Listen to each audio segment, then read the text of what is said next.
میں P T I یا کسی بھی سیاسی جماعت کا حصہ نہیں ہوں گی۔ بڑی وکٹیں اڑ گئیں، برج الٹ گئے۔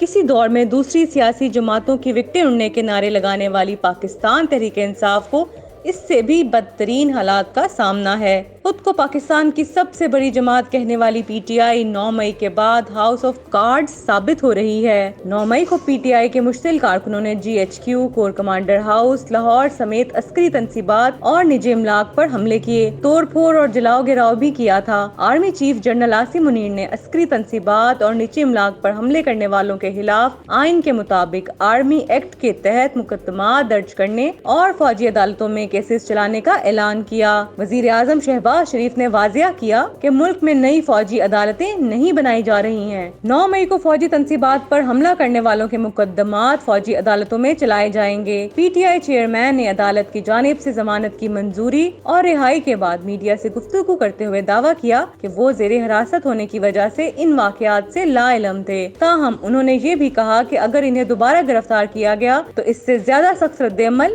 آئے گا۔ سابق وزیر اعظم نے تاحال 9 مئی کے پرتشدد واقعات اور ریاستی اداروں پر حملوں کی کھل کر مذمت نہیں کی۔ پی ٹی آئی کو حیرآباد کہنے والوں میں ڈاکٹر شیریں مزاری جیسی کا دعوی شخصیات بھی شامل ہیں، جو لاتعداد پریس کانفرنسوں اور ٹاک شوز میں پارٹی پالیسیوں کے دفاع میں آواز بلند کرتی رہی ہیں۔ پاکستان تحریک انصاف چھوڑنے والے تقریباً تمام سیاستدانوں نے پارٹی سے جانے کی ذاتی وجوہات بیان کی ہیں، لیکن ان تمام افراد نے مجموعی طور پر 9 مئی کے پرتشدد واقعات کی مذمت کی اور مسلح افواج کو عظیم قرار دیا۔ اب تک تحریک انصاف کے یہ رہنما پارٹی چھوڑ چکے ہیں: اسد عمر، فواد چودھری، ڈاکٹر شیریں مزاری، عامر محمود کیانی، ملک امین اسلم، چودھری وجاہت حسین، آفتاب صدیق، ڈاکٹر حیدر علی، فیاض الحسن چوہان، جلیل شرکپوری، اجمل خان وزیر، بلال غفار، عثمان ترکئی، جے پرکاش، سنجے گنگوانی، دوست محمد مزاری، میجر طاہر صادق، محمود مولوی، ملک سلیم اختر